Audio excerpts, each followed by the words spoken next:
Dear students, आप सभी का स्वागत है। आज हम लोग सीबीएसई क्लास 12 का पेपर एनालिसिस करेंगे फिज़िक्स सब्जेक्ट कि इस साल का पेपर जो है वो कैसा आया था। बहुत सारे लोग कह रहे हैं कि पेपर बहुत ही ज़्यादा टफ था, कुछ लोग का मानना है कि मॉडरेट था। मैं भी ये मानता हूँ कि पेपर जो इस बार था वो मॉडरेट था, टफ नहीं था, डिफ़िकल्ट हम नहीं कह सकते उसे। आपने अगर कॉन्सेप्ट्स अच्छे से पढ़े थे, सारे कॉन्सेप्ट अगर आपने अच्छे से टच किया हुआ था, तो फिर ये पेपर मैं इसे मॉडरेट से थोड़ा कम ही मानता हूँ, इसे टफ नहीं मानता हूँ, मैं डिफ़िकल्ट नहीं मानता हूँ। चलिए एनालिसिस करते हैं हम अपना आज का टॉपिक। जैसा कि आप देख सकते हैं ये सेट 2 है, 55/2/2 और ये फिज़िक्स थियोरेटिकल है। आपके कुछ इंस्ट्रक्शंस आपके सामने दिए हुए हैं, इंस्ट्रक्शंस आप पढ़ लीजिएगा। हम नेक्स्ट पेज पर चलते हैं। पहला क्वेश्चन ये कह रहा है, 2 identical point charges are placed at the 2 vertices A and B of an equilateral triangle. ठीक है, ये कॉन्सेप्ट बेस्ड क्वेश्चन है। कह रहा है कि 2 चार्जेस हैं और वो एक इक्विलैटरल ट्रायंगल पे क्या किए गए हैं, रखे गए हैं। 2 चार्जेस हैं।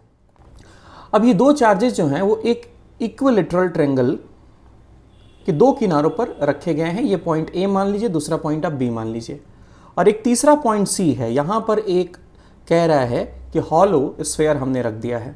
हॉलो मतलब अंदर से खोखला है। कह रहा है कि जो थर्ड पॉइंट है वहाँ पर इलेक्ट्रिक फील्ड कैपिटल E है। आपको बताना है कि इलेक्ट्रिक फील्ड इस पॉइंट पर कितना होगा। तो कभी भी किसी एक हॉलो स्फेयर के इनसाइड इलेक्ट्रिक फील्ड हमेशा ज़ीरो होता है, इसमें कोई डाउट नहीं है। ठीक है, बस ये आपको भ्रमित करने के लिए सवाल दिया गया है। एक हॉलो स्फेयर के इनसाइड इलेक्ट्रिक फील्ड जीरो होता है और पोटेंशियल कांस्टेंट होता है। ठीक है, पोटेंशियल क्या होता है, कांस्टेंट होता है। हमारा सेकंड क्वेश्चन जो है वो कह रहा है कि एक बैटरी है जिसकी EMF 12 वोल्ट है। एक बैटरी है जिसकी EMF 12 वोल्ट है। इंटरनल रेजिस्टेंस 0.5 ओम होगा। कह रहा है कि एक्सटर्नल रेजिस्टेंस आपका 9.5 ओम है। आपको फाइंड क्या करना है, आपको फाइंड करना है ratio of potential difference between the 2 terminals of the battery. Potential difference का रेशियो आपको फाइंड करना है। पोटेंशियल डिफरेंस का रेशियो आपको फाइंड करना है कब, जब एक बार सर्किट ओपन है, एक बार सर्किट ओपन कंडीशन में और एक बार सर्किट क्लोज कंडीशन में। इन दोनों का रेशियो आपको फाइंड करना है। ठीक है, ओपन और क्लोज का रेशियो आपको फाइंड करना है। तो चलिए देखते हैं ओपन और क्लोज का रेशियो हम कैसे फाइंड करेंगे। जब बैटरी जो है क्लोज है, ठीक है, बैटरी सर्किट क्लोज है, सर्किट क्लोज है, करंट फ्लो कर रहा है, तो कुछ इस तरह से एक रेजिस्टेंस है आपका और यहाँ पर आपका एक बैटरी है जिसकी इंटरनल रेजिस्टेंस स्मॉल r है। तो अगर इसमें करंट फ्लो करता है तो करंट तो बैटरी के इनसाइड तथा इसके आउटसाइड हर तरफ फ्लो करता है। तो सबसे पहले ज़रूरी है कि करंट कितना, इसमें मैक्सिमम करंट कितना फ्लो कर सकता है, मैक्सिमम करंट। तो मैक्सिमम करंट के लिए हम ओम्स लॉ का यूज़ करेंगे, V = IR। ये है आपका EMF, maximum voltage, maximum current I और मैक्सिमम रेजिस्टेंस 2 हैं, इसमें सीरीज में है।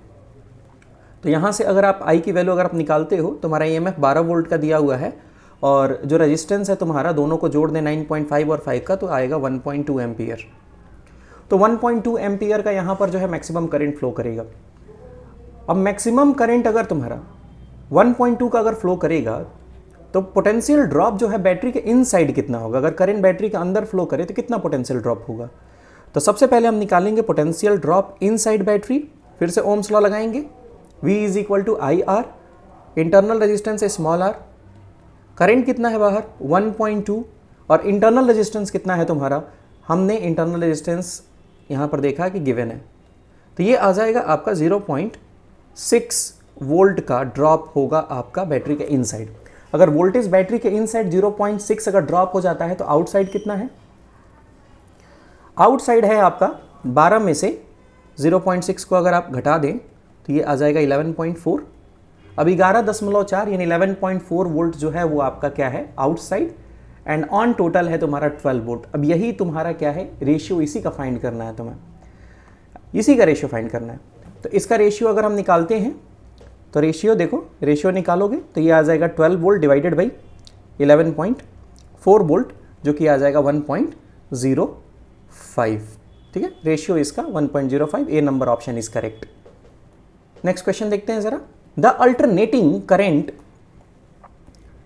I in an inductor is observed to vary with time। Alternating current I जो है वो समय के साथ बदल रहा है किसी इंडक्टर के अंदर, जिसका ग्राफ आपको सामने दिखाया गया है। यहाँ देखिए इस ग्राफ में जो है ना, यहाँ पर आपका करंट है और दूसरी तरफ आपका टाइम है। समय के साथ करंट कैसे बदल रहा है, तो आप देख रहे हो ना, करंट बड़ी तेजी से कॉन्स्टेंटली इंक्रीज करता है, फिर उसके बाद कॉन्स्टेंटली क्या कर रहा है, डिक्रीज कर रहा है। तो क्या यहाँ पर the rate of change of current with respect to time कैसा है, यहाँ पर क्या ये रेट बदल रहा है? बिल्कुल नहीं। स्लोप अगर आप देखिए तो स्लोप हर जगह फिक्स है, यानी कि यहाँ पर करंट के बदलने का जो रेट है ना वो फिक्स है, यानी वैल्यू होगा कांस्टेंट, स्लोप कांस्टेंट है।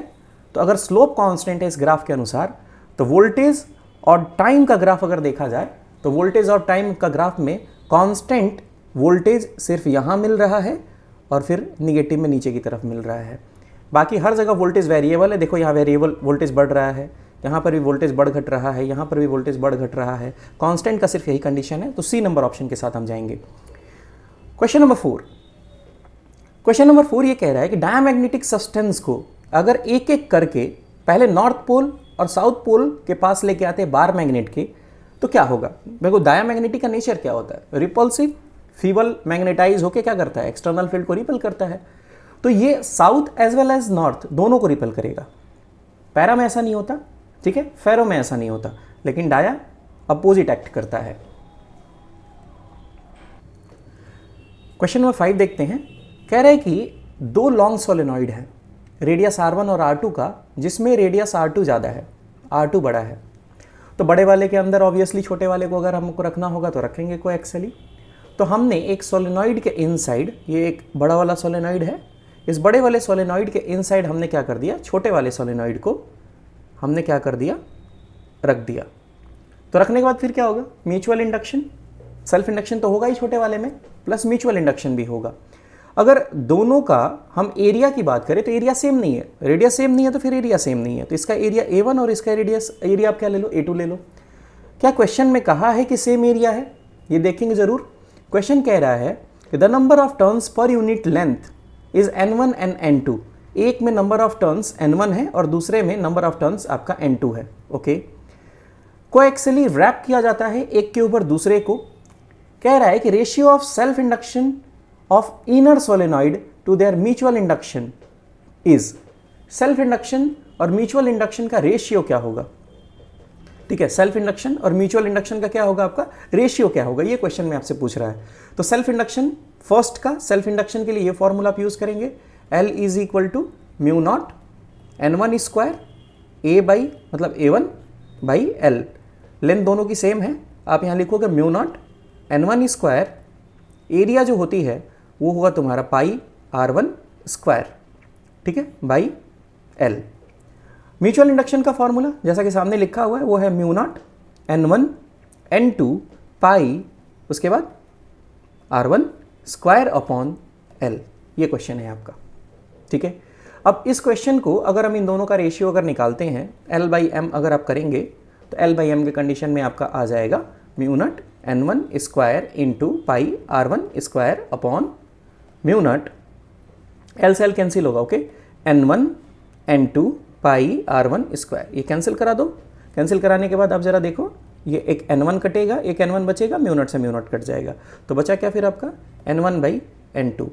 तो हम जाएंगे किस ऑप्शन के साथ, यहाँ पर ए नंबर ऑप्शन के साथ हम जाएंगे। ओके, क्वेश्चन नंबर 6 देखते हैं। क्वेश्चन नंबर 6 कह रहा है कि एक 1 centimetre straight segment of conductor carrying 1 ampere current in x direction, ठीक है, लेंथ ऑफ वायर यहाँ है तुम्हारा 1 सेंटीमीटर, जिसे हम लिख सकते हैं 10 पावर -2 मीटर। ओके, इस 10 पावर -2 मीटर का डायरेक्शन क्या है, तो कह रहा है एक्स की तरफ। एक्स का डायरेक्शन होता है आई कैप, आपको डीएल मिल गया, वेक्टर डीएल। उसके बाद कह रहा है कि करंट की वैल्यू क्या है, 1 एम्पियर। करंट की वैल्यू हमने लिख दिया 1 एम्पियर। कह रहा है कि आपको मैग्नेटिक फील्ड निकालना है एक पॉइंट पर।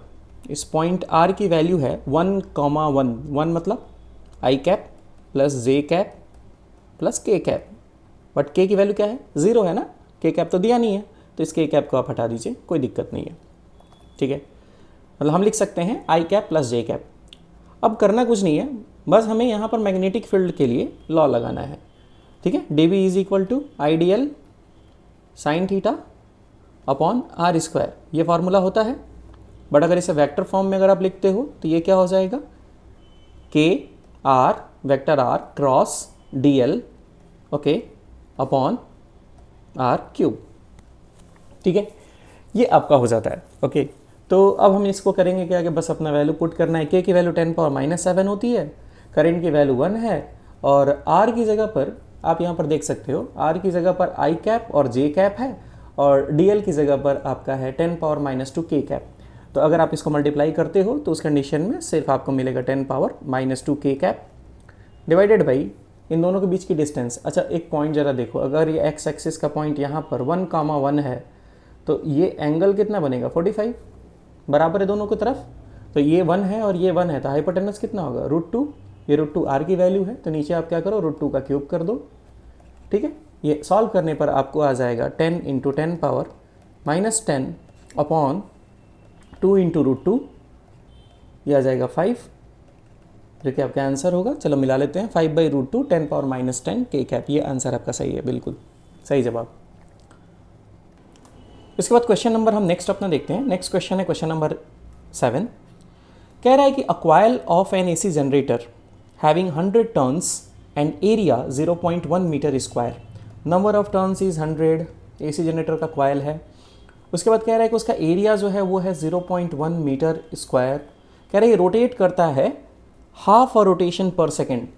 Half a rotation per second मतलब अगर आप ओमेगा अगर आप निकालोगे, क्वेश्चन में देखो, क्वेश्चन थोड़ा सा घुमाने की कोशिश किए। 1 सेकेंड में कह रहा है कि हाफ रोटेशन, 1 सेकेंड में हाफ रोटेशन, ये क्या है फ्रीक्वेंसी है ना, number of rotation per second is known as frequency. यहाँ लिख सकते हैं 2π इंटू फ्रीक्वेंसी, न्यू होता है, आप लिखना 2π into half a rotation per second, यानी इसका वैल्यू कितना हो जाएगा पाई की वैल्यू होती है 3.14, ओके। तो आपको क्या मिल गया, एंगुलर वेलोसिटी ओमेगा मिल गया। अब मैक्सिमम ईएमएफ आपको निकालना है, तो मैक्सिमम ईएमएफ का फॉर्मूला अगर आपको याद हो तो NA × B होता है। तो n नंबर ऑफ टर्न्स 100 है, एरिया कितना है 0.1, इंटू ओमेगा की वैल्यू क्या है 3.14, इंटू मैग्नेटिक फील्ड की वैल्यू कितनी है 0.02 टेस्ला। बस इसको मल्टीप्लाई करिए और आंसर देखिए कितना आता है, 0.628 मेरा आ रहा है, जो कि अप्रॉक्सीमेट है 0.63। हम आंसर नंबर सी के साथ जाएंगे। उसके बाद कह रहा है कि atomic spectral emission lines of hydrogen atom are incident on a zinc surface. अगर हाइड्रोजन स्पेक्ट्रम एक तरह से लाइट है ना, हाइड्रोजन स्पेक्ट्रम जब जंपिंग ऑफ इलेक्ट्रॉन्स होते हैं तो लाइट इमिट करते हैं हाइड्रोजन स्पेक्ट्रम। हाइड्रोजन स्पेक्ट्रम अगर यही जाके जिंक सरफेस पर अगर गिर जाए, और जिंक सरफेस पे गिरने के बाद अगर आपसे ये कहे कि अगर कोई जिंक सरफेस से फोटो इलेक्ट्रॉन निकालना चाहता है तो उसके लिए कितनी एनर्जी आपको देनी पड़ती है, जिसे हम लोग वर्क फंक्शन भी कहते हैं। तो बेटा वर्क फंक्शन ऑफ जिंक जो होता है ना, वो 3.74 इलेक्ट्रॉन वोल्ट के आसपास होता है। अब 3.74 से इलेक्ट्रॉन वोल्ट जो है ना, वो तुम्हारा जो है बामर सीरीज़ नहीं दे सकता, ये अल्ट्रा वायलेट सीरीज़ देगा, और अल्ट्रा वायलेट सीरीज़ सिर्फ लाइमन में होता है। तो इसका आंसर जो है वो क्या होगा, लाइमन होगा। Question number 9। क्वेश्चन नंबर 9 क्या कह रहा है कि focal length of concave mirror, एक कॉन्केव मिरर का फोकल लेंथ एयर में f है। उसके बाद कह रहा है कि रिफ्रैक्टिव इंडेक्स 5/3 मीडियम में अगर इसे हम इमर्ज करते हैं तो फोकल लेंथ में क्या चेंज होगा। देखो मिरर में कोई चेंज नहीं होता, मिरर में कोई चेंज नहीं होता, बट लेंस में फोकल लेंथ इंक्रीज करता है। तो इस कंडीशन में आप डी नंबर ऑप्शन आप मार के चलेंगे। बेटा ध्यान रखना, ये जो क्वेश्चन नंबर 9 है ना, इस साल के जेईई मेन में ये सेम क्वेश्चन आया था, चेक कर लेना, मेरा पुराना वीडियो है जेईई मेन में ये सेम क्वेश्चन है, एग्जैक्ट सेम क्वेश्चन ये है। उसके बाद अगला सवाल क्वेश्चन नंबर 10 है। क्वेश्चन नंबर 10 ये कह रहा है कि which of the following statement is correct, कौन सा स्टेटमेंट सही है इलेक्ट्रिक फील्ड के लिए स्टैटिक चार्ज के द्वारा। तो electric field is conservative in nature, बिल्कुल, तो नॉन कंजर्वेटिव वाले तो दोनों हटा दो। और इसके साथ साथ कह रहा है कि electric field do not form close loop. भाई क्लोज लूप कौन बनाता है, इलेक्ट्रिक फील्ड नहीं बनाता, मैग्नेटिक फील्ड बनाता है। तो ए नंबर ऑप्शन जो है वो आपका क्या है, सही है, करेक्ट स्टेटमेंट पूछा है तो ए नंबर ऑप्शन के साथ जाएंगे। इसके बाद क्वेश्चन नंबर 11 है, कह रहा है when the resistance measured between P and N end of PN junction. आपके पास एक PN जंक्शन है, ठीक है, ये एक पी एन जंक्शन है, पॉजिटिव एंड निगेटिव एंड, दो एंड हैं आपके पास। कह रहा है कि अगर इस पी एन जंक्शन को, ठीक है, अगर इसके रेजिस्टेंस को मेज़र करते हैं तो पी एन जंक्शन के रेजिस्टेंस को मेज़र करने पर ये रेजिस्टेंस जो है वो हाई आता है। तो भाई हाई कब आता है, कब करंट फ्लो नहीं कर पाता, जब रिवर्स बायस आप करते हो। जब आप रिवर्स बायस करते हो तो रिवर्स बायस की कंडीशन में क्या होता है, करंट फ्लो नहीं करता।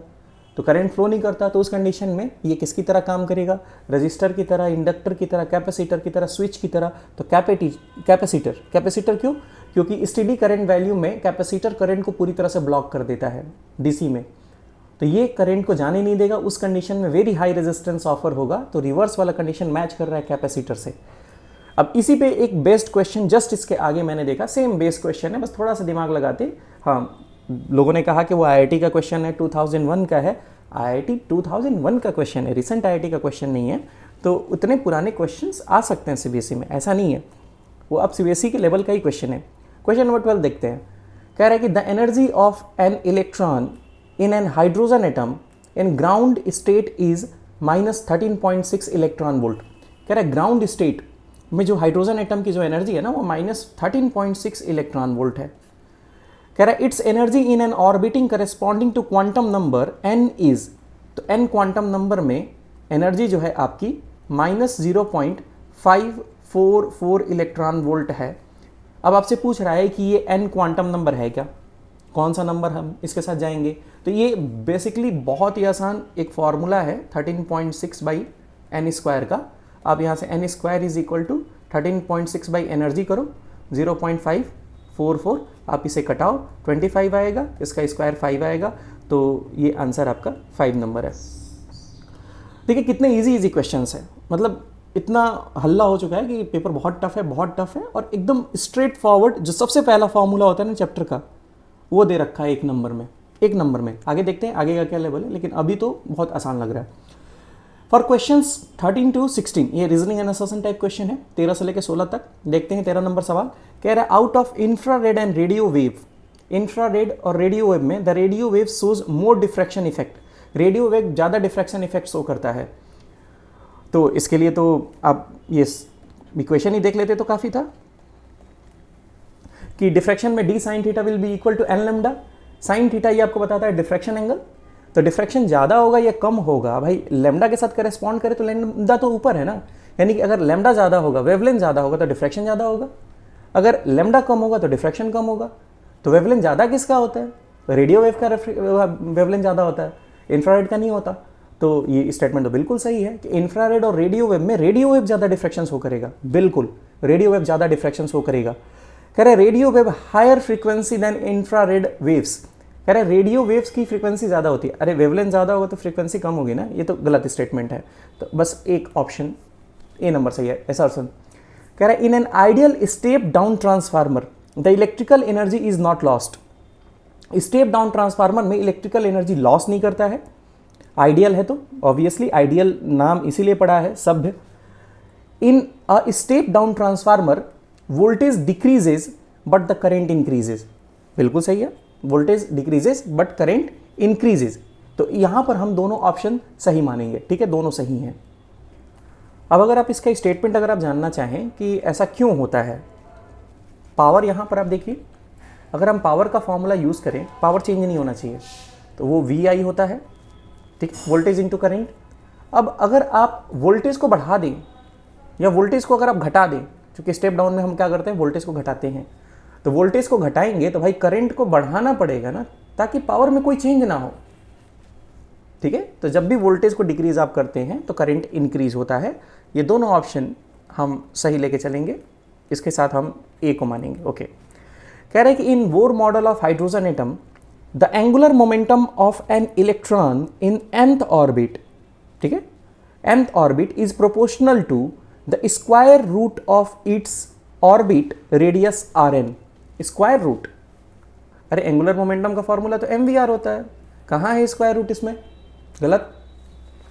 According to Bohr model electron can jump to its nearest orbit, नहीं ऐसा कुछ नहीं है, इलेक्ट्रॉन सिर्फ नियरेस्ट ऑर्बिट में नहीं जंप कर सकता, एनर्जी ज़्यादा दो और ऊपर जाएगा, बहुत ज़्यादा दो इन्फिनिटी तो बाहर निकल जाएगा। तो ये दोनों ऑप्शन हमारे गलत हैं, इन दोनों के साथ नहीं जाएंगे।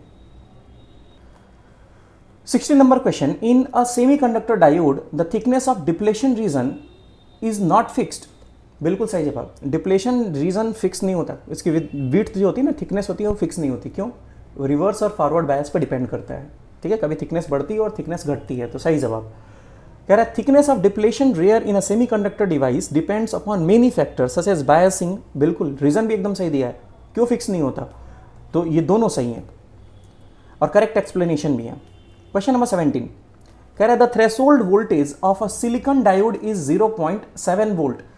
सिलिकॉन डायोड एक डायोड है, ठीक है, और इस डायोड का जो थ्रेशोल्ड वोल्टेज है वो 0.7 वोल्ट। अच्छा, थ्रेशोल्ड वोल्टेज का मतलब क्या है? नी वोल्टेज, मतलब यहीं से करंट सडनली बढ़ना शुरू करता है। ये नी वोल्टेज को ही थ्रेशोल्ड वोल्टेज भी हम लोग कहते हैं। अब इस क्वेश्चन में कह रहा है कि it is operated at this point by connecting the diode in series with a battery of V volt. हम यहाँ पर एक बैटरी V वोल्ट की बैटरी के साथ इसे हम सीरीज में कनेक्ट करते हैं। एंड अ रजिस्टर ऑफ 1000 ओम, एक रजिस्टर 1000 ओम का एक रजिस्टर भी इसमें लगा हुआ है। चलो, एक 1000 ओम का रजिस्टर भी लगा हुआ है। Find the value of V when current is drawn, current drawn is 15 milli ampere. Current जो हम ड्रॉ कर रहे हैं वो 15 मिली एम्पियर है। आपको वोल्टेज निकालना है। तो इसमें दो डिवाइस हैं। पहला डिवाइस जो है आपका वो डायोड है, दूसरा डिवाइस आपका रजिस्टर है। दोनों ही में वोल्टेज का ड्रॉप होगा। तो रजिस्टर में वोल्टेज का ड्रॉप कितना होगा? रजिस्टर की वैल्यू दी है 1000 ओम, तो यहाँ वोल्टेज का जो ड्रॉप होगा वो V इज इक्वल टू क्या हो जाएगा? IR। तो I यहाँ पर है 15 milli ampere into 10 power -3 into resistor की वैल्यू कितनी है? 1000। उस कंडीशन में यहाँ आ जाएगा 15 वोल्ट। और उसके बाद जो है आपका डायोड, इस डायोड में वोल्टेज का जो ड्रॉप है वो कितना है? 0.7 का है। तो टोटल वैल्यू हो जाएगी 15.7 वोल्ट। ठीक है, सीरीज है V1 प्लस V2। ठीक है, तो यहाँ पर जो है आपका क्या हो जाएगा? 15.7 वोल्ट हो जाएगा।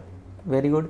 नेक्स्ट देखते हैं 18 नंबर क्वेश्चन। अब 18 नंबर क्वेश्चन सीधा एकदम थ्योरी बेस्ड पूरा किताब का है, इसमें तो कुछ कहना ही नहीं है, तो बहुत रटे हो गए आप लोग। ठीक है, 19 नंबर देखते हैं। 19 नंबर क्वेश्चन, चलिए क्वेश्चन नंबर 19 जो है, इस क्वेश्चन नंबर 19 में थोड़ा सा हम ऑप्टिकल बेंच का सहारा लेंगे। हमने एक ऑप्टिकल बेंच बना लिया है। स्टार्टिंग ऑप्टिकल बेंच की 0 से होती है, ओके। और ऑप्टिकल बेंच जो है आपका मान के चलते हैं कि 1 मीटर का है, यानी 100 सेंटीमीटर।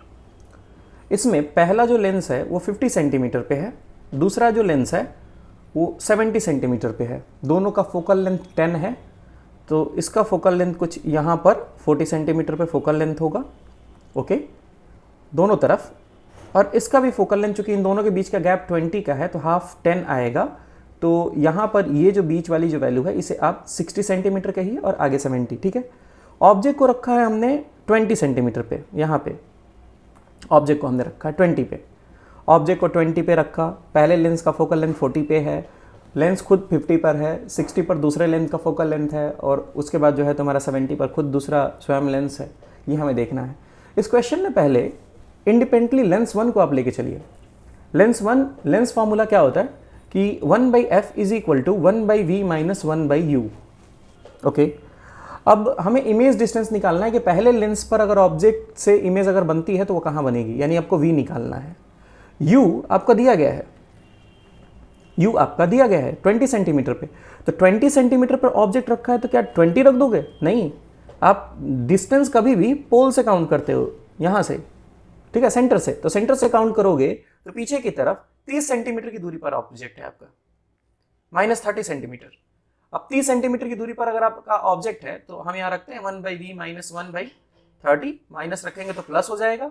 एलसीएम होगा 30, 3 - 2 is equal to 1 is equal to 2/15, 2/30, जो कि कैंसिल कराने पर आ जाएगा सिर्फ 15 सेंटीमीटर। यानी कि मिरर से 15 सेंटीमीटर की दूरी पर आपका इमेज बनेगा। तो ये आपका मिरर रहा, और मिरर से 15 सेंटीमीटर की दूरी पर, 15 कहाँ होगा? यहाँ 50 के बाद 60, 60 के बाद 65, 65 पर एक पहला इमेज बनेगा। अब ये एक ऑब्जेक्ट के तौर पर काम करेगा जो दूसरे लेंस L2 पर गिरेगा। तो दूसरे लेंस पर भी फिर वही फॉर्मूला लगाते हैं, is equal to 1/v minus 1/u। u जो है वो 70 से 65 पे है, तो इधर से काउंट करोगे तो 5 सेंटीमीटर की दूरी पर है। ऑब्जेक्ट डिस्टेंस माइनस लेना, तो यहाँ प्लस हो जाएगा। तो ये 1/v plus 1/5, 1/v is equal to 1/10 minus 1/5 जो कि हो जाएगा आपका 10, ओके। 1 माइनस 2 आएगा -10 सेंटीमीटर पर, तो -10 सेंटीमीटर मतलब पीछे की तरफ, यानी कि 60 पर आपका क्या बनेगा, इमेज बनेगा, ठीक है। इन्वर्टेड होगा, पहली बात इन्वर्टेड होगा, रियल होगा। क्वेश्चन नंबर 20 आपका कह रहा है कि रेडिएशन है 2 फ्रीक्वेंसी का, एक मेटल सरफेस के ऊपर ये इंसिडेंट करते हैं जिसका वर्क फंक्शन 2.0 इलेक्ट्रॉन वोल्ट है 1/1। अब 2 रेडिएशन एक मेटल सरफेस पे गिरेंगे जिसका वर्क फंक्शन जो है 50 या 5 की वैल्यू जो है वो आपका 2 इलेक्ट्रॉन वोल्ट है। अब 2 इलेक्ट्रॉन वोल्ट लगेंगे फोटो इलेक्ट्रॉन्स को इमिट कराने के लिए मेटल सरफेस से, 2 रेडिएशन गिर भी रहे हैं। अब सबसे पहला काम क्या होता है कि जो भी एनर्जी आती है ना, वह एनर्जी 2 काम करती है। सबसे पहले तो वो इलेक्ट्रॉन को निकालती है, उसके बाद निकलने के बाद वो उसे काइनेटिक एनर्जी प्रोवाइड करता है। तो भाई इलेक्ट्रॉन निकालने में 2 इलेक्ट्रॉन वोल्ट खत्म हो जाएंगे, जो बचेगा वो काइनेटिक एनर्जी को मिलेगा। पहले जो एनर्जी आई है वो 2.5 इलेक्ट्रॉन वोल्ट की आई है, तो काइनेटिक एनर्जी कितना होगा, 2.5 minus 2 is equal to 0.5 electron volt. वो हो जाएगा 4.5 माइनस 2, इसमें भी लगेंगे तो यानी कि 2.5 इलेक्ट्रॉन वोल्ट यहाँ पर भी बच जाएंगे तुम्हारे। 0.5 इलेक्ट्रॉन वोल्ट और नीचे है 2.5, यहाँ से कैंसिल कराओ, क्या आएगा 1/5। तो जो रेशियो आ रहा है V1/V2 के स्क्वायर का वो 1/5 है, तो V1/V2 का जो रेशियो होगा 1:√5 होगा। चलिए नेक्स्ट क्वेश्चन देखते हैं, क्वेश्चन नंबर 21। क्वेश्चन नंबर 21 कह रहा है कि 2 wires of same material rho is equal to R into A/L। दूसरा भी मटेरियल सेम है तो R इंटू A/L। अब आगे जैसे जैसे बोलेगा वैसे वैसे चेंज करेंगे। कह रहा है कि 2 wires of same material and same radius have their length in ratio 2:3। Radius same है तो एरिया भी सेम है, ओके। दोनों का लेंथ जो है उसका रेडियस है, रेशियो दिया हुआ है। क्या रेशियो दिया है, L1 और L2 का, वो 2/3 है। अब अगर रेजिस्टेंस की बात करें तो इसका रेजिस्टेंस R1 मान लो, इसका रेजिस्टेंस R2, इसका लेंथ L1 और इसका लेंथ L2, दोनों मटेरियल सेम है, तो यहाँ से आप R1 A upon L1 is equal to R2 A upon L2, A से A क्या हो गया, कैंसिल, तो R1/R2 is equal to L1/L2 which is equal to 2/3। यहाँ तक तो क्लियर है भाई। रेजिस्टेंस का रेशियो हमें मिल गया, R1 और R2 जो है वो 2/3 के रेशियो में है। अब इस क्वेश्चन में कह रहा है कि they are connected in parallel to a battery. पहले इन दोनों को हम पैरेलल में जोड़ते हैं, okay. They are connected in parallel to a battery which supplies a current of 15 ampere.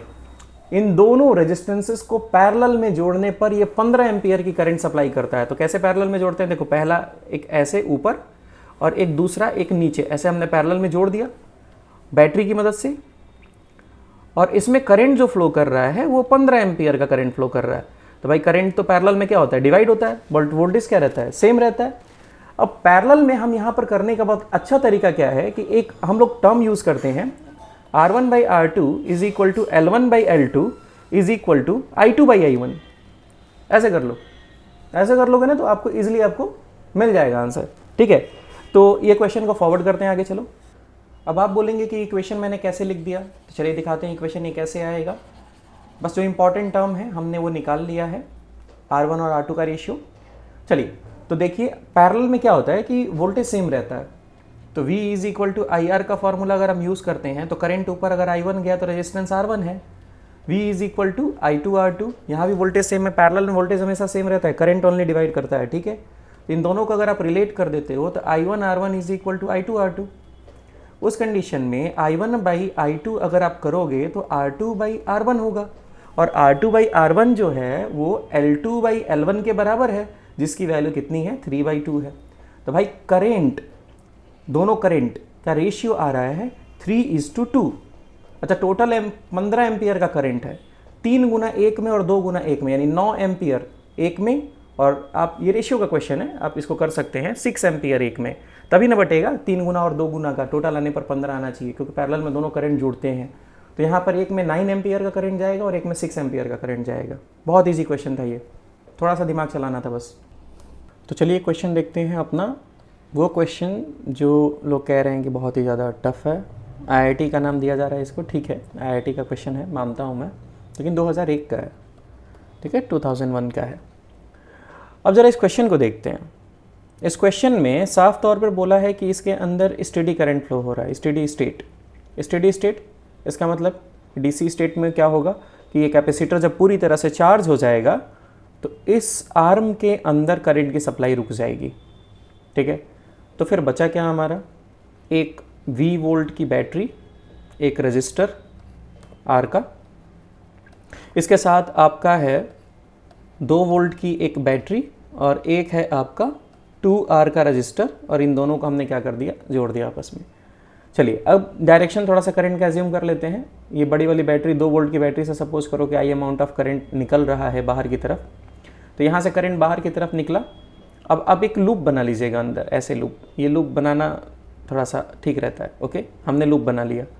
अब लूप बना लिया तो देखो आई अमाउंट ऑफ करंट जो है सबसे पहले किसके अंदर जाएगी, 2R रेजिस्टेंस में, तो इसके अक्रॉस वोल्टेज जो होगा, ड्रॉप होगा, कितना होगा, वो हो जाएगा तुम्हारा 2 × IR। ठीक है, उसके बाद अब आगे चलते हैं, ऐसे करंट जा रहा है, फिर ये रजिस्टर में जा रहा है, तो रजिस्टर में जो है आपका जो वोल्टेज ड्रॉप होगा वो होगा करंट इनटू रेजिस्टेंस IR।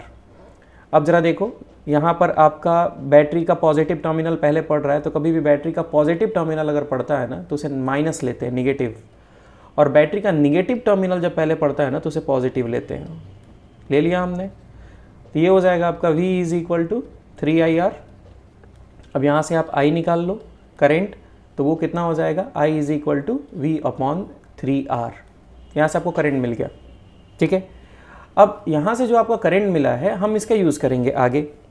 ठीक है, अब अगर आप यहाँ से करंट का यूज़ करके आगे की तरफ बढ़ते हैं तो देखेंगे कि यहाँ पर जो तुम्हारा करंट है वो वैल्यू है V/3R। तो अगर मैं इसे नाम दे दूँ जंक्शन पे, ज्वाइंट पे, इसका नाम A और इसका नाम हम दे देते हैं B। ओके, तो अगर A और B के बीच में जो करंट है वो V/3R है, तो इस AB आर्म में वोल्टेज कितना है ये निकालना है। तो देखो दो चीज़ है, एक बैटरी और एक रजिस्टर।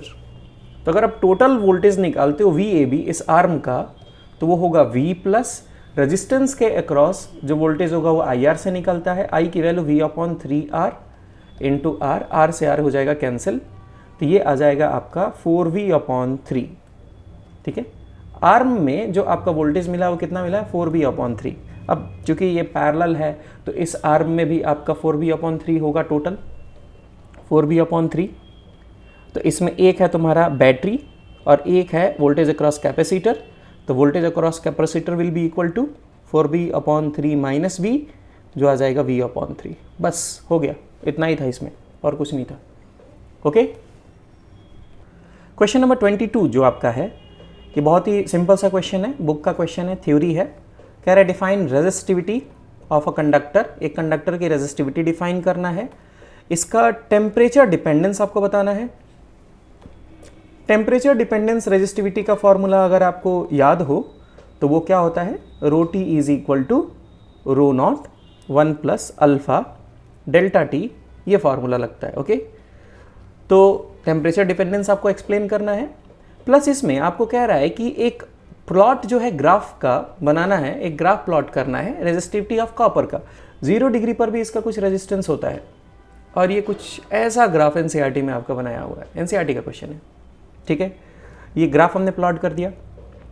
आगे कह रहा है कि a low voltage battery from which high current is required must have low internal resistance. कह रहा है कि एक लो वोल्टेज की बैटरी है, ठीक है, फ्रॉम विच, जिससे हमें हाई करंट की ज़रूरत है। ठीक है, तो उसका इंटरनल रेजिस्टेंस लो होना चाहिए। बिल्कुल सही जवाब, ये स्टेटमेंट बिल्कुल सही है, क्योंकि अगर तुम्हारे पास एक बैटरी है जिसकी वोल्टेज लो है, मान लो कि बहुत ही कम वोल्टेज की बैटरी है, 0.5 वोल्ट की एक बैटरी है। अब 0.5 वोल्ट की एक बैटरी है और इसका इंटरनल रेजिस्टेंस अगर हाई हो जाएगा ना, तो जब करंट इसके अंदर फ्लो करेगा ना, तो मैक्सिमम ड्रॉप तो बैटरी के इनसाइड ही हो जाएगा, फिर बाहर हमें मिलेगा क्या। इसलिए हमें इंटरनल रेजिस्टेंस क्या रखना पड़ेगा, लो रखना पड़ेगा, ताकि इनसाइड बहुत ज़्यादा दिक्कत ना हो, जो बचे वो बाहर आए और उसका हम कंजम्पशन करें। दूसरा क्वेश्चन ये कह रहा है कि high voltage battery must have a large internal resistance. अब हाई वोल्टेज बैटरी है और इसका इंटरनल रेजिस्टेंस ज़्यादा होना चाहिए, इसका इंटरनल रेजिस्टेंस क्या होगा, ज़्यादा होना चाहिए। अब ऐसा क्यों, अरे हाई वोल्टेज बैटरी है, मान लो कि 10,000 या 5,000 वोल्ट की कोई बैटरी है, ऐसा होता नहीं है, मान लो कि 10,000 5,000 की कोई बैटरी है।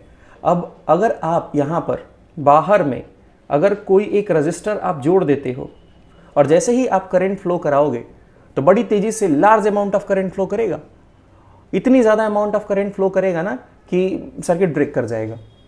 ठीक है, अब जैसे मान लो हाई वोल्टेज बैटरी है, इसका 2 टर्मिनल है, इसको क्या कर दिया कि एक लोहे से आपस में कनेक्ट कर दिया, तो जैसे ही आप टच कराओगे ना ये वेल्डिंग हो जाएगा, गल के चिपक जाएगा उससे, क्योंकि इतनी ज़्यादा करंट इसके अंदर फ्लो करेगा ना कि फिर ये मेल्ट कर जाएगा, हीटिंग इफेक्ट बहुत ज़्यादा होगा।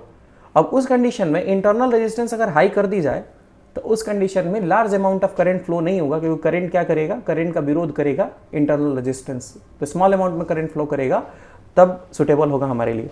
क्वेश्चन नंबर 23 कह रहा है कि when a parallel beam of light enters water surface obliquely at some angle what is the effect on the width of the beam. Theoretical question है, ठीक है, ये आपका थ्योरेटिकल क्वेश्चन है कि फिर से स्ट्रॉ बेंड क्यों होता है, पार्सली इमर्स करने पे ये आपको बताना है। ट्रांसमिशन ऑफ ऑप्टिकल फाइबर, ये भी थ्योरेटिकल क्वेश्चन है, मुझे नहीं लगता इसमें किसी को दिक्कत होगा, ये बहुत ईजी क्वेश्चन है। आगे कह रहा है कि differentiate between peak value and root mean square value of alternating current. अब ये आपको बताने की ज़रूरत नहीं है, सीधा सीधा ये एकदम किताब का टॉपिक है कि जो आपका मीन वैल्यू जो होता है वो होता है 0.637 ऑफ आई नॉट, और आरएमएस वैल्यू जो होती है वो 0.707 ये होता है ऑफ आई नॉट। तो ये आपको बस लिखना है, ये इसमें कुछ बताने लायक नहीं है, थ्योरेटिकल क्वेश्चन है। 25 नंबर क्वेश्चन कह रहा है कि इलेक्ट्रोमैग्नेटिक वेव कैसे प्रोड्यूस होता है। इलेक्ट्रोमैग्नेटिक वेव अगर वर्टिकली अपवर्ड डायरेक्शन में ट्रैवल कर रहा है, देखो ये तीनों एक दूसरे के परपेंडिकुलर वाला जो टॉपिक आप लोगों को पढ़ाया गया था, एग्जैक्ट वही का वही सीधा सीधा पूछ दिया है। यहाँ पर क्वेश्चन कह रहा है, सी नंबर क्वेश्चन, ये मुझे लग रहा है देखने लायक है। Estimate the ratio of the shortest wavelength of radio waves. अच्छा, रेडियो वेव का शॉर्टेस्ट वेवलेंथ कितना होता है, 400 नैनोमीटर, ठीक है, 400 nm 400 नैनोमीटर होता है। चलिए लिखते हैं कि 400 नैनोमीटर होता है आपका रेडियो वेव का शॉर्टेस्ट वेवलेंथ।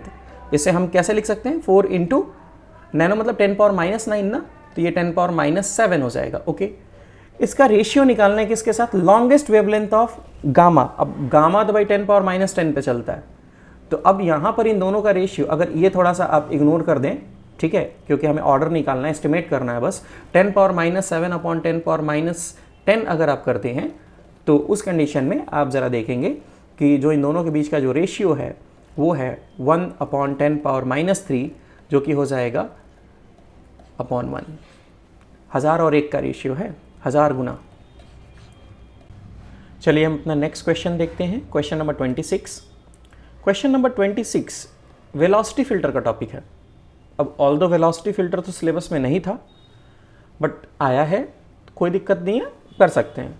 देखो क्वेश्चन में कह रहा है कि जो आपका करंट है ना वो निगेटिव एक्स एक्सिस की तरफ फ्लो कर रहा है। ओके, एक निगेटिव पार्टिकल है, निगेटिव पार्टिकल वो भी निगेटिव आई कैप की तरफ जा रहा है, यानी वो भी निगेटिव एक्स एक्सिस की तरफ। वी नॉट वेलोसिटी से negative particle, V naught velocity से, निगेटिव पार्टिकल यूजुअली आप इलेक्ट्रॉन मान लेना, तो वो वी नॉट वेलोसिटी से क्या कर रहा है, निगेटिव डायरेक्शन में जा रहा है। ये पार्टिकल जो है, जो करंट का लाइन है, जो वायर है, जो कंडक्टर है, इससे डी डिस्टेंस पर मौजूद है। तो अगर आपसे कोई कहे कि एक इनफाइनाइट लेंथ की एक स्ट्रेट वायर है जो एक्स डैश से गुजर रहा है, तो बताइए उसकी वजह से डी डिस्टेंस पर मैग्नेटिक फील्ड कितना होगा। तो मैग्नेटिक फील्ड जो होता है वो क्या होता है, B इज इक्वल टू μ0/4π2I/डिस्टेंस D, ये होता है ना। आप यहाँ 2 से 2 कैंसिल करा सकते हैं, तो हम इसे μ0I/2πD लिख सकते हैं। मैग्नेटिक फील्ड इतना काम करेगा। अब इस पॉइंट पर मैग्नेटिक फील्ड का डायरेक्शन क्या है, राइट हैंड पाम रूल लगाना, और आप देखोगे कि डी पॉइंट पर पुश है, यानी कि अंदर की तरफ। यहाँ जो फोर्स काम करेगा वो कहाँ काम करेगा, अंदर की तरफ, इनसाइड तुम्हारा फोर्स काम करेगा। और इलेक्ट्रिक फील्ड क्या होता है, पॉजिटिव से निगेटिव की तरफ। करंट जहाँ जा रहा है भाई उसी डायरेक्शन में इलेक्ट्रिक फील्ड भी होता है। तो इलेक्ट्रिक फील्ड का डायरेक्शन ये है, पॉजिटिव से निगेटिव की तरफ। आपका यहाँ पर आप देख सकते हो कि अंदर की तरफ यानी z एक्सिस की तरफ आप कह सकते हो कि मैग्नेटिक फील्ड है। इलेक्ट्रिक फील्ड मैग्नेटिक फील्ड दोनों एक दूसरे के परपेंडिकुलर हैं। ये आपका y एक्सिस हो गया, ठीक है। तो x, y और z में आप देखो कि मैग्नेटिक फील्ड इलेक्ट्रिक फील्ड दोनों एक दूसरे के क्या है, परपेंडिकुलर हैं। और जब परपेंडिकुलर होते हैं तो इलेक्ट्रिक फोर्स और जो मैग्नेटिक फोर्स होता है ना, वो क्या होता है, एक दूसरे के बराबर होते हैं। तो यहाँ पर हम E is equal to V भी लिखेंगे, E is equal to V naught into B की जगह पर है आपका mu naught upon 2 I upon D. ये हो गया आपका आंसर। अब यहीं पर चूंकि क्वेश्चन में वैल्यू ऑफ वी नॉट पूछा है तो वी नॉट आप यहाँ से निकाल लीजिए। V naught is equal to cross multiplication basically हम करेंगे E2D upon mu naught I। चलिए अगला क्वेश्चन देखते हैं। नेक्स्ट क्वेश्चन जो है आपका वो कह रहा है कि two infinitely long conductors kept along X axis and Y axis, ठीक है, are carrying current I1 I2 along negative X and negative Y. तो ये तुम्हारा हो गया एक्स एक्सिस और वाई एक्सिस। एक करंट इधर जा रहा है I1 निगेटिव एक्स की तरफ, एक करंट जो है वो तुम्हारा निगेटिव वाई की तरफ जा रहा है I2 करंट, ओके। अब इसमें अगर हम मान लेते हैं कि कोई एक तो आपको लेट करना ही पड़ेगा कि कोई एक बड़ा है, मान लो कि I1 जो है वो I2 से क्या है तुम्हारा बड़ा है करंट। तो यहाँ पर अब आपको 2 पॉइंट दे दिया कोऑर्डिनेट। एक कोऑर्डिनेट है तुम्हारा क्या, ये कोऑर्डिनेट है x, y। तो x, y मान लेते हैं कि ये x पे यहाँ x है और ये यहाँ y है, तो ये हो जाएगा x, y का पॉइंट यहाँ पे। तो x, y का पॉइंट, तो देखो पहले वायर I1 से ये जो पॉइंट है वो कितनी दूरी पर है, y दूरी पर। I1 वायर से ये जो तुम्हारा पॉइंट है वो y दूरी पर है, और अगर y दूरी पर तुम्हारा है तो फिर मैग्नेटिक फील्ड कितना होगा, B इज इक्वल टू वही म्यू नॉट अपॉन 4 पाई 2 I1 अपॉन y।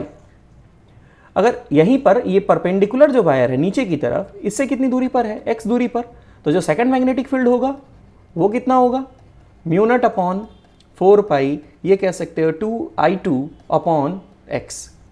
अब टोटल मैग्नेटिक फील्ड यहाँ पर देखने के लिए आपको डायरेक्शन पता करना पड़ेगा।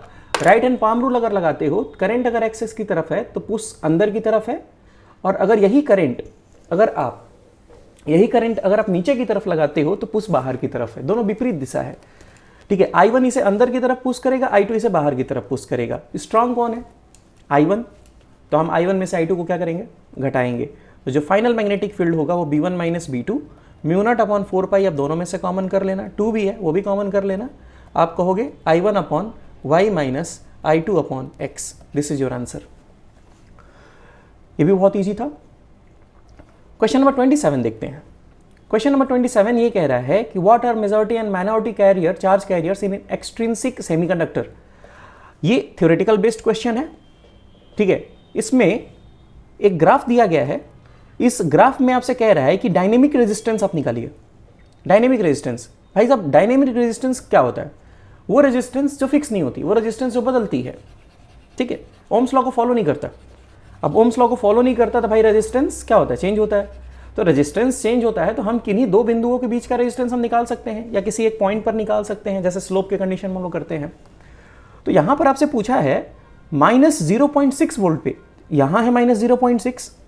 अब करंट तो एकदम जीरो के करीब है, अब ऐसा भी तो नहीं है कि एकदम जीरो ही है, बहुत मिनिमम रिवर्स करंट होता है, लेकिन जीरो एकदम नहीं कह सकते। तो अगर आपसे कोई पूछे कि कितना करंट होगा, तो देखो ये 10 है और ये पॉइंट आपका 0 है, तो 0 से ऊपर की तरफ जाओगे तो 1 2 3 4 5 10 तक जाएगा, यानी यहां पर अगर बहुत कम मिले तो पॉइंट में होगा 0.005 समथिंग। बट इसके आगे मुझे क्या लगाना है, मिली एम्पियर। अब मिली एम्पियर की वैल्यू क्या होती है, 10⁻³ जो भी वैल्यू है यहां पे, ठीक है। यानी कि जो करंट होगा वो ऑर्डर ऑफ 10⁻³ है, करंट है 10⁻³ ऑफ ऑर्डर, और जो वोल्टेज है वो है 0.6 वोल्ट। तो उस कंडीशन में जो रेजिस्टेंस होगा वो क्या होगा, V/I 0.6 अपॉन 10⁻³ 0.6 इंटू 10⁻³ जो कि कितना आ जाएगा 600 ओम के आसपास, ठीक है। ये माइक्रो नहीं लिखा है, मिली लिखा है। अगर माइक्रो लिखा हो तो 10⁻⁻6 से हम करते, बाकी बोर्ड का जो रिजल्ट आएगा माइक्रो ही होना चाहिए, बट मिली दिया हुआ है, ठीक है। चलो देखते हैं, बोर्ड के आंसर में क्लियर हो जाएगा। अगर माइक्रो होगा तो फिर आप 10⁻⁻6 ऊपर लेके जाएंगे और उस हिसाब से ये आंसर होगा, ये क्लियर हो जाएगा। Okay, question number 28। Question number 28 कह रहा है कि so the variation of binding energy per nucleon with mass number. देखो अब ये बाइंडिंग एनर्जी पर न्यूक्लियन ना सबको बताते हैं कि बहुत इंपॉर्टेंट है, हर साल आता ही आता है।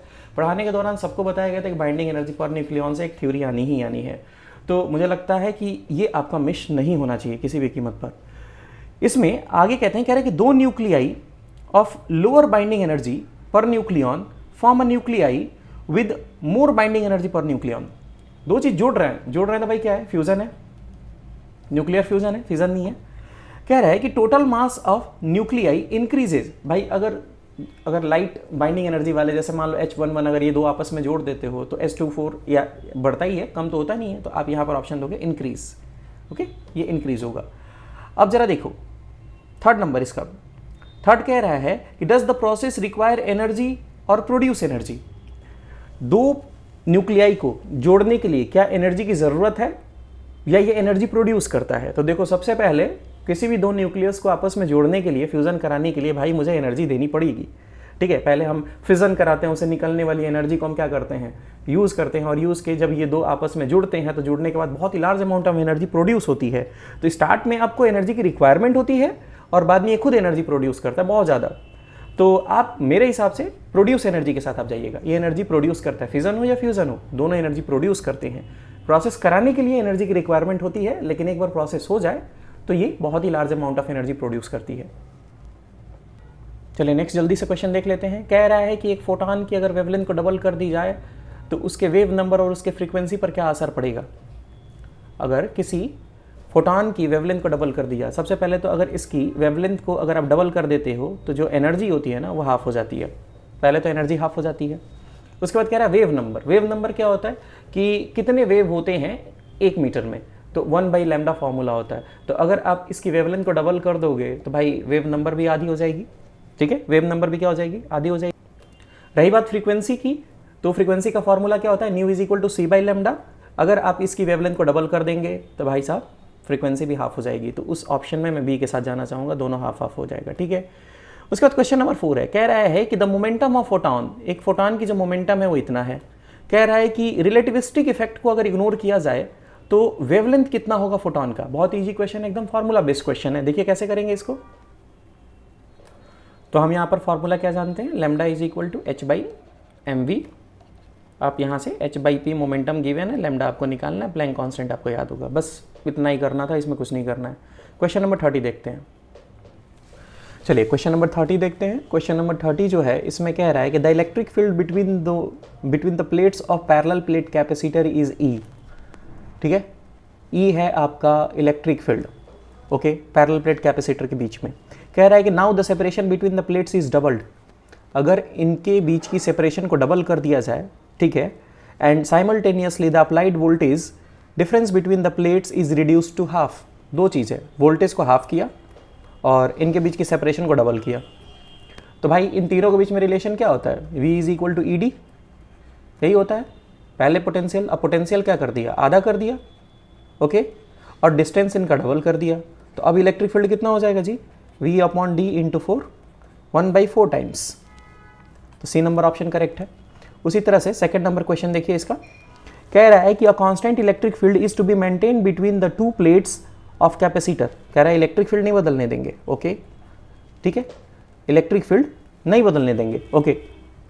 कह रहा है कि which of the graph correctly depict the potential difference to be applied between the plates as the function of separation between the plates D। अब V और D के बीच में रिलेशन कौन सा ग्राफ रिप्रेजेंट कर रहा है ताकि इलेक्ट्रिक फील्ड ना बदले। अच्छा एक बात बताओ, अगर दूरी बढ़ाओगे तो भाई V को क्या करना पड़ेगा, दूरी बढ़ाओगे तो V को क्या करना पड़ेगा, बढ़ाना पड़ेगा या घटाना पड़ेगा, बताइए। तो यहाँ पर अगर आप दूरी बढ़ाते हैं तो V भी बढ़ाना पड़ेगा। जैसे नीचे अगर 1 की जगह 2 कर दिया, ऊपर 4 की जगह जो है आप 8 कर दे, तो क्या फ़र्क पड़ता है, नहीं पड़ेगा ना। तो उसी तरह से अगर हम इसमें ग्राफ में देखें तो पहले तो ये डिक्रीज़ वाला ग्राफ हटा दो, ये डिक्रीज़ वाला ग्राफ हटा दो। अब इन दोनों में अगर देखें तो डायरेक्टली है, तो हम D नंबर ऑप्शन के साथ जाएंगे, ओके, चलिए नेक्स्ट क्वेश्चन देखते हैं। Question number 3, parallel plate capacitor है, दो प्लेट है पी एंड क्यू, पी पे निगेटिव चार्ज डेंसिटी है और क्यू पे पॉजिटिव चार्ज डेंसिटी, इनके बीच में एक लाइन है mn। कह रहा है कि इस लाइन के अलॉन्ग इलेक्ट्रिक फील्ड कैसे वेरी करेगा, जैसे यहाँ पर कितना होगा, यहाँ पर कितना होगा, यहाँ पर कितना होगा। तो अगर आपने ये पढ़ा है तो पैरेलल प्लेट के कैपेसिटर के बीच की जो इलेक्ट्रिक फील्ड होती है वो आप कांस्टेंट लेके चलेंगे, ठीक है, सिग्मा बाई एप्सिलॉन नॉट। ये चलो क्वेश्चन नंबर 4 देखो। क्वेश्चन नंबर 4 ये कह रहा है कि 3 पैरेलल प्लेट प्लेस किए गए हैं एक के ऊपर एक, सबके बीच में बराबर दूरी है, ठीक है, नेबरिंग प्लेट के डिस्टेंस सेम है। कह रहा है electric field between the first pair of plate is even, second plate के बीच की इलेक्ट्रिक फील्ड E2 है, तो पोटेंशियल डिफरेंस थर्ड प्लेट के बीच का कितना होगा। अच्छा, अगर तुम्हारे पास 3 प्लेट है तो 2 कैपेसिटर बने, तो अगर पहला और दूसरा के बीच में अगर इलेक्ट्रिक फील्ड E1 है तो आप जानते हो V इज इक्वल टू क्या होता है, ED होता है, इनके बीच की डिस्टेंस D है, पोटेंशियल क्या होगा, V होगा। दूसरे वाले कंडीशन में वो हो जाएगा E2D, तो फर्स्ट एंड थर्ड, ठीक है, first and third V is equal to V1 plus V2। उस कंडीशन में इलेक्ट्रिक फील्ड दोनों में क्या है तुम्हारा, E1 और E2, तो E1 D plus E2 D, हम D कॉमन कर लेंगे, E1 प्लस E2 और D को बाहर कर दिया, ये हो गया आपका V। तो कौन सा ऑप्शन दिख रहा है आपको, ए नंबर ऑप्शन के साथ जाइए, ठीक है। कह रहा है कि मटेरियल ऑफ डाइलेक्ट्रिक कांस्टेंट, और करके दिया है, दोनों में से कोई एक कर सकते थे, दोनों ही आसान है। कह रहा है the material of dielectric constant K is filled in parallel plate capacitor of capacitance C। एक पैरेलल प्लेट कैपेसिटर है जिसका कैपेसिटेंस C है और उसके बीच में एक डाइलेक्ट्रिक हमने क्या कर दिया, K कांस्टेंट का हमने भर दिया, तो कैपेसिटेंस क्या होगा। अरे डाइलेक्ट्रिक भरते क्यों हैं, ताकि कैपेसिटेंस बढ़ा सकें, ठीक है, C नंबर ऑप्शन के साथ जाएंगे हम। क्वेश्चन नंबर 31 ए बुक का क्वेश्चन है, ठीक है, एग्जाम्पल नंबर 9.2। ये क्वेश्चन देखिए, कह रहा है एक पेंसिल है, एक पेंसिल जिसकी लेंथ जो है f/4 है और इसे हमने प्रिंसिपल एक्सिस पर रखा है। ये आपका प्रिंसिपल एक्सिस है मिरर का। अब मिरर बताया नहीं क्या है, लेकिन ये जरूर कहा है कि मिरर के साथ रियल एंड इनलार्ज्ड है। अब रियल एंड इनलार्ज्ड किस में बनता है, कॉनकेव में, ओके। यहाँ पर आप मान लीजिए सेंटर ऑफ कर्वेचर 2f और यहाँ पर मान लीजिए आप f। कह रहा है कि एक्सिस के साथ या एक्सिस के ऊपर हमने इस पेंसिल को रख दिया जिसकी लेंथ है f/4 और इसका जो इमेज बन रहा है ना, जस्ट इसको टच करके ही बन रहा है, पीछे की तरफ जस्ट इसको टच करके इसका इमेज बन रहा है। तो सवाल ये उठता है कि मैग्निफिकेशन होगा क्या, ये निकालना है। तो मैग्निफिकेशन तो होता है भाई size of image upon size of object, यही करते हैं मैग्निफिकेशन के लिए। ऑब्जेक्ट का साइज तो f/4 दिया है, इमेज का साइज आपको चाहिए। तो पहले मुझे बताइए कि यहाँ पर जो आपने ऑब्जेक्ट रखा है, ये ऑब्जेक्ट की डिस्टेंस मिरर से कितनी है। तो इतने डिस्टेंस ये कैसे पता चलेगा, जब आप 2f में से f को घटा देंगे, ठीक है, सॉरी f/4 को, f/4 साइज है, तो ये आपका ऑब्जेक्ट डिस्टेंस हो जाएगा, जो कि कितना आ जाएगा 7f/4, ओके। ऑब्जेक्ट डिस्टेंस आप माइनस लेके चलना। अब इमेज डिस्टेंस आप निकाल लो, 1/f फोकल लेंथ माइनस लेना है, 1/v प्लस 1/u, u की जगह पर 7f/4 और चूंकि माइनस है तो यहाँ पर आप माइनस लगा देना। तो 1/v की जो वैल्यू होगी वो कितना होगा, 1/f प्लस 4/7f। इतना कर लिया आपने, यहाँ से एलसीएम ले लो 7f, f से f कट जाएगा तो -7, उसके बाद प्लस यहाँ पर देखो 4 आ जाएगा, कितना आया आंसर, -3/7f। ये किसकी वैल्यू है, ये आपकी 1/v की वैल्यू है। तो v की वैल्यू कितनी होगी, फिर ऊपर थोड़ा इरेज करते हैं जगह,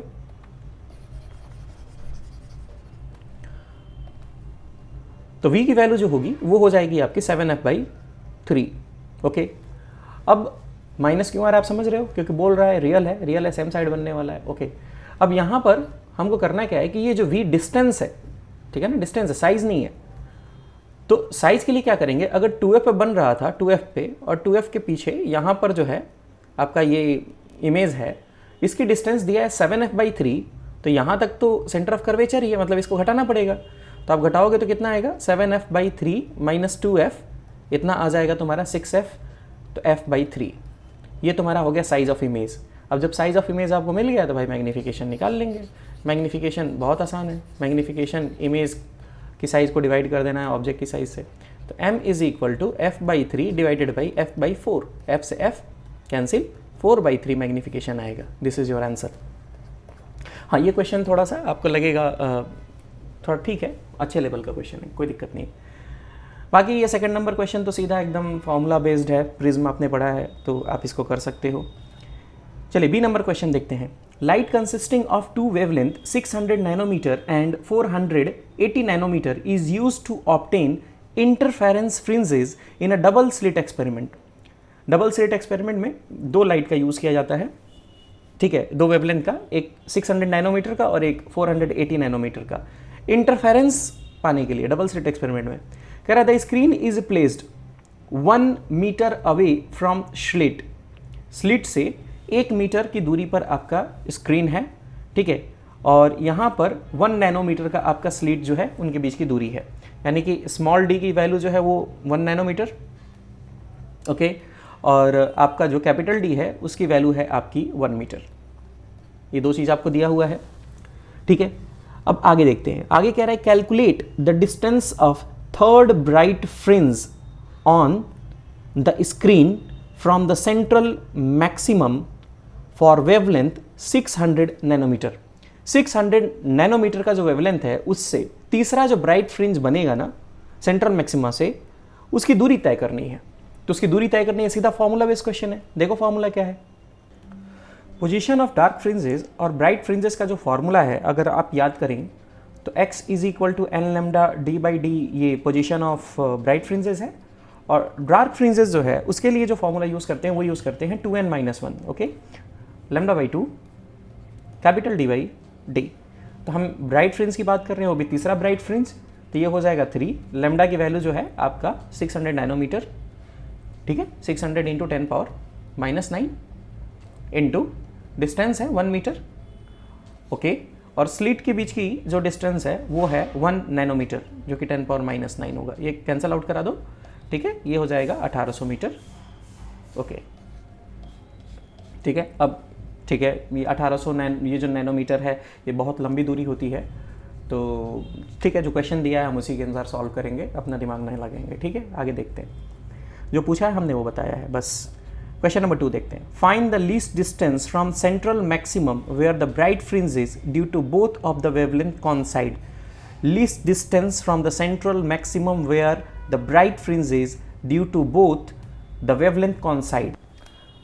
अब इस क्वेश्चन में कह रहा है कि ब्राइटनेस दोनों का है, दोनों का ब्राइटनेस है एक ही पॉइंट पर।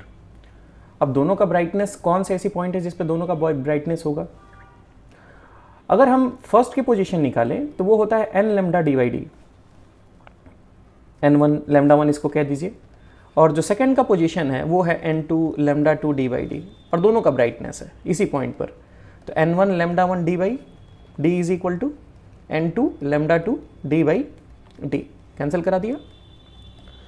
यहाँ आ रहा है n1/n2 इज इक्वल टू λ2/λ1। λ2 की वैल्यू है 600 और ये है आपका 480, कैंसिल करा दो, 5/4 आ जाएगा। यहाँ से अगर आप n1 की वैल्यू निकालते हो तो ये आ जाएगा 5/4 n2। यहाँ से अगर हम n1 की वैल्यू निकाले तो क्या आ जाएगा आपका 5/4 n2। अब जब आपको n1 की वैल्यू मिल गई है तो x की वैल्यू निकाल लो, वो होता है आपका 5/4। अच्छा, n2 अब कुछ लेट कर लीजिए, चलिए मान लेते हैं कि n2 4 होने पर n1 की वैल्यू क्या होगी, तो वो 5 होगी। तो 5 पर आपका क्या बनने वाला है, ब्राइट फ्रिंज बनने वाला है, तो n लेमडा d/d, ठीक है। तो ये सब कैंसिल होके आपका आएगा 500, ये 240, ओके।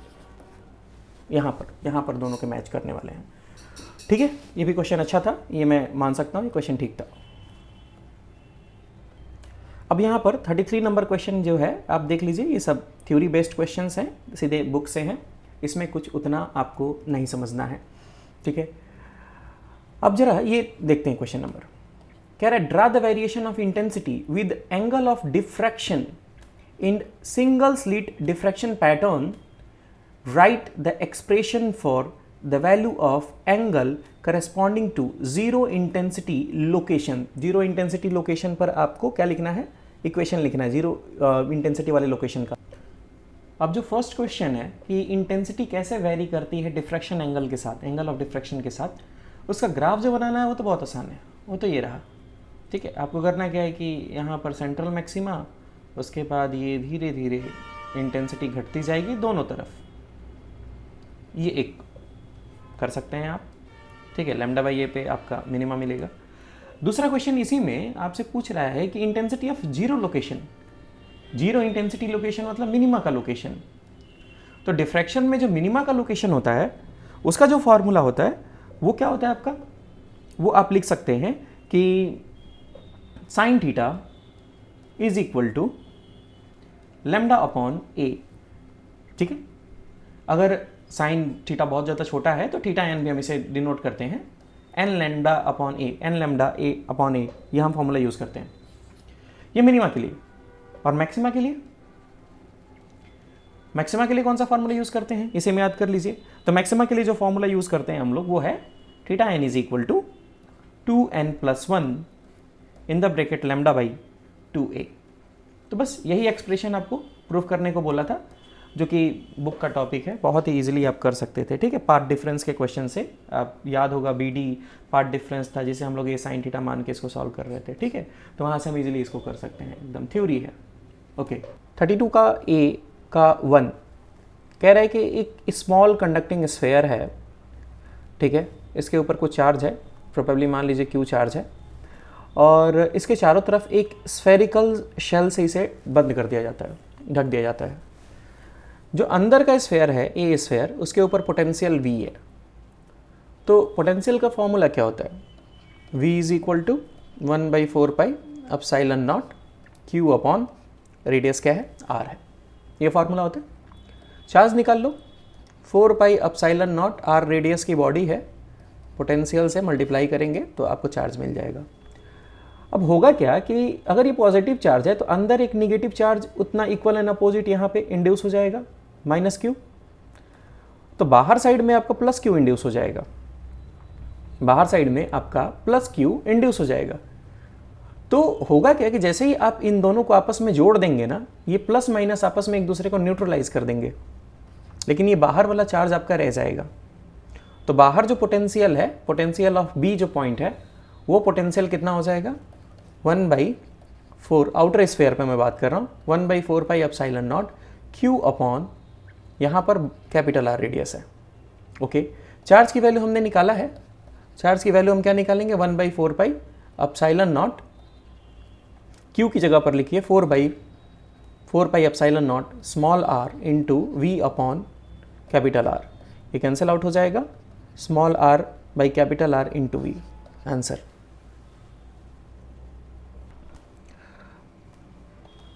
चलिए सेकंड पार्ट इसका देखते हैं। कह रहा है कि इक्विपोटेंशियल सरफेस है। ठीक है, इक्विपोटेंशियल सरफेस में जो इलेक्ट्रिक फील्ड है वो 50 न्यूटन का है, और वो एक्स एक्सिस की डायरेक्शन में है, पॉजिटिव एक्स एक्सिस, इधर की तरफ आपका इलेक्ट्रिक फील्ड है। इलेक्ट्रिक फील्ड की वैल्यू कितनी है, 50 न्यूटन पर गुलाम। ठीक है, 50 न्यूटन पर गुलाम मतलब 50 न्यूटन एक गुलाम के ऊपर फोर्स लगेगा, ये इलेक्ट्रिक फील्ड है। कह रहा है कि जो ओरिजिन है, ठीक है, ओरिजिन पर जिसका कोऑर्डिनेट है 0,0, पोटेंशियल है 220 वोल्ट। ओके, 220 वोल्ट है। ओके, और आपको निकालना है पोटेंशियल 4,3 पे। चलिए यहाँ पर है आपका 4 और 3 जाएंगे तो ऊपर की तरफ जाना पड़ेगा, मतलब यहाँ पर है आपका 4,3, इस पॉइंट पर आपको निकालना है इक्विपोटेंशियल। अब ये जो इक्विपोटेंशियल है इसके लिए आप फॉर्मूला जानते हैं। ठीक है, फॉर्मूला क्या होता है कि electric field, vector of electric field will be equal to dV upon dr, यही होता है ना। ये फॉर्मूला अगर आपको याद हो तो हम इस क्वेश्चन को कर सकते हैं। ठीक है, चलिए देखते हैं इस क्वेश्चन को। तो यहाँ पर इलेक्ट्रिक फील्ड की वैल्यू कितनी दी है, 50, और चेंज इन पोटेंशियल कितना है, 220 माइनस, मान लेते हैं, अगर पोटेंशियल मुझे नहीं पता है, V भी मान लो। नीचे जो है आपका दूरी कितना हो जाएगा, 4, ऊपर की तरफ, ठीक है ना, दूर जा रहे हैं, तो इधर आ जाएगा 200 is equal to 220 minus VB। ठीक है, तो minus VB is equal to उस कंडीशन में आपका आ जाएगा -20। अच्छा, -dV/dr होता है। ठीक है, तो यहाँ से आप कह सकते हो कि 20 आपका इसका आंसर होगा। ओके, 20 आंसर होगा। यहाँ साइन आप माइनस लगा के चलना, डिक्रीज हो रहा है ऊपर जाने पर, ठीक है। तो यहाँ पर आप कह सकते हो कि 20 वोल्ट डिक्रीज हो जाएगा, यानी आगे जाने पर यहाँ पर पोटेंशियल हो जाएगा आपका 200 वोल्ट, ठीक है। वैसे भी आप इलेक्ट्रिक फील्ड से दूर जाते हो तो आपकी पोटेंशियल ड्रॉप करती है। ओके, अब इसके बाद जो भी क्वेश्चंस हैं सारे थियोरेटिकल बेस्ड क्वेश्चंस हैं। आप इन क्वेश्चंस को कर ही सकते हैं आसानी से, आप एक बार ज़रूर देखिएगा इसे, ठीक है। सो मैं ये कहना चाहूँगा कि ओवरऑल जो पेपर जो था ना, इसकी डिफ़िकल्टी लेवल मॉडरेट, कुछ क्वेश्चंस अच्छे थे, यूनिक थे। बाकी हम इस पेपर को, अब सारे क्वेश्चन इजी तो नहीं आ सकते ना, 2-4 क्वेश्चन तो होंगे ही होंगे। पेपर ओवरऑल बहुत अच्छा था, हम इसे मॉडरेट श्रेणी में रख सकते हैं, हम इसे टफ नहीं कहेंगे बिल्कुल भी।